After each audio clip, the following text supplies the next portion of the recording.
Assalamualaikum warahmatullahi wabarakatuh. Nama saya Lega Rizkita Lubis. Pada kesempatan kali ini saya akan melanjutkan untuk menjelaskan tentang durasi, produktivitas, dan penjadwalan proyek konstruksi pada perkuliahan manajemen proyek. Sebelum pada tahap durasi dan produktivitas serta penjadwalan pada proyek, rencana yang perlu kita perhatikan adalah rencana kerja. Rencana kerja yaitu suatu pembagian waktu secara rinci yang disediakan untuk masing-masing bagian pekerjaan dari permulaan hingga pekerjaan akhir. Beberapa hal yang perlu dipertimbangkan dalam menyusun rencana kerja yaitu: 1. Keadaan lapangan lokasi proyek, kemampuan tenaga kerja, pengadaan material konstruksi, pengadaan alat pembangunan, gambar kerja, dan kontinuitas pelaksanaan pekerjaan.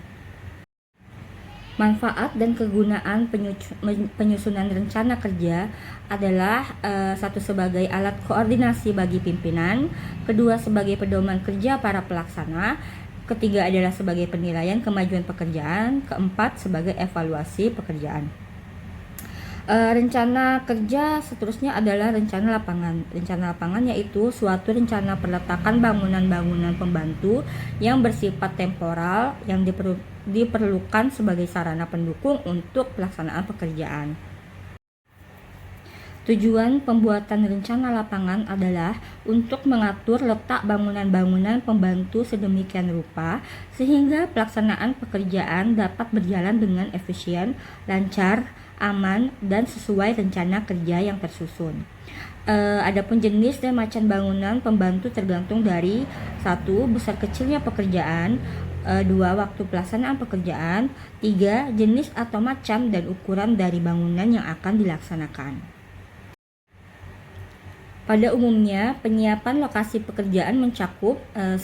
Penyelidikan tanah, 2. Pertimbangan tata letak, 3. Keamanan lokasi proyek, 4. Penerapan lokasi proyek, 5. Kantor proyek, dan 6. adalah penyimpanan material.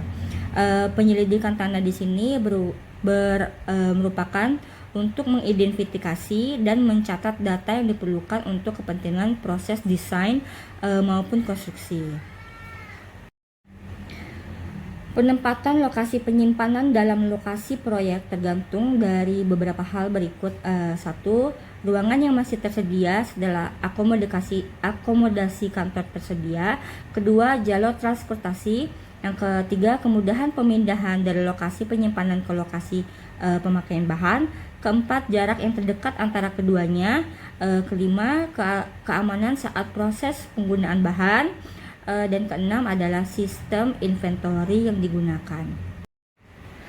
Selanjutnya adalah tahap penjadwalan atau scheduling, di mana perencanaan merupakan bagian terpenting untuk mencapai keberhasilan proyek konstruksi.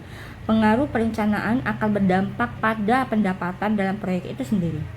Penjadwalan itu adalah kegiatan untuk menentukan waktu yang dibutuhkan dan urutan kegiatan serta menentukan waktu proyek yang dapat diselesaikan.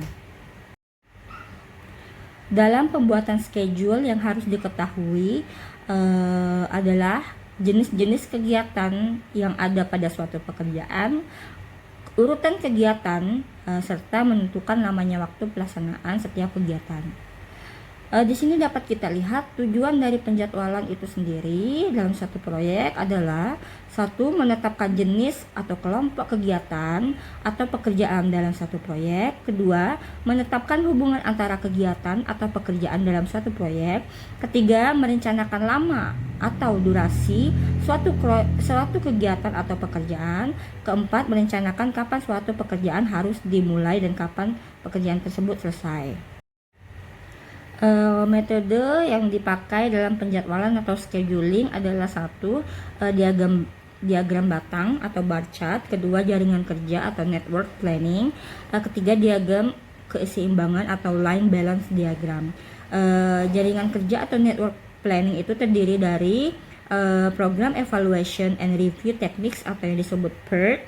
Yang kedua, metode jalur kritis atau critical path method CPM. Dan ketiga adalah precedence diagramming method atau PDM.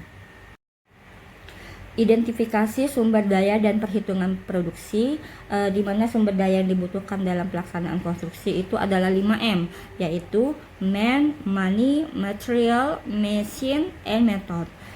Di sini adalah rumus dalam mendapatkan produktivitas, di mana produktivitas itu didapatkan volume dibagi dengan jumlah waktu penggunaan sumber atau input atau satuan waktu. Di situ dapat dilihat tabelnya. Setelah didapatkan produktivitas, maka kita dapat menghitung estimasi durasi kegiatan, di mana durasi atau lama suatu kegiatan atau pekerjaan dihitung berdasarkan volume kegiatan dibagi dengan produktivitas kegiatan. Dapat dilihat contohnya, jika ada suatu volume kegiatan sebesar 150 meter kubik dengan produktivitas 1,25 meter kubik per jam, maka didapatkan durasi kegiatan per jam adalah 120 jam. Nah, untuk mendapatkan harinya, durasi kegiatan itu dibagi dengan jam satu hari per jam. Misalnya kegiatan itu dalam satu hari ada 8 jam, maka dibagi dengan 8 jam, didapatkanlah 15 hari. Maka selanjutnya coba kita akan lihat contoh perhitungan untuk menghitung durasi. Di sini adalah durasi pekerjaan galian pondasi, di mana kita ketahui volume pekerjaan untuk pondasi ini, galian pondasi adalah sebesar 380 meter kubik, di mana 1 meter kubik dikerjakan oleh 0,07 pekerja dan 0,03 mandor selama 1 hari. Maka akan didapatkan 14,285 meter kubik per pekerja per hari. Terus direncanakan untuk pekerjaan galian dikerjakan oleh 5 orang, maka akan dikalikan 5, didapatlah 71,42 meter kubik per hari. Jadi pekerjaan dilakukan selama, kita bagikan saja, dan hasilnya adalah 6 hari. Contoh lain untuk perhitungan durasi dengan studi kasus menggunakan alat berat, misalnya pekerjaan galian dengan volume pekerjaan 1000 meter kubik menggunakan eskavator, di mana produksi kerja eskavator adalah 50 meter kubik per jam, maka waktu penyelesaian pekerjaan itu dibagikan saja volume dibagi produksi kerja adalah sebesar 20 jam, di mana dalam pekerjaan itu satu hari ada 8 jam, maka 20 dibagi 8 dan didapatkan 2,5 hari. Demikianlah yang dapat saya sampaikan. Semoga dapat bermanfaat. Saya ucapkan terima kasih.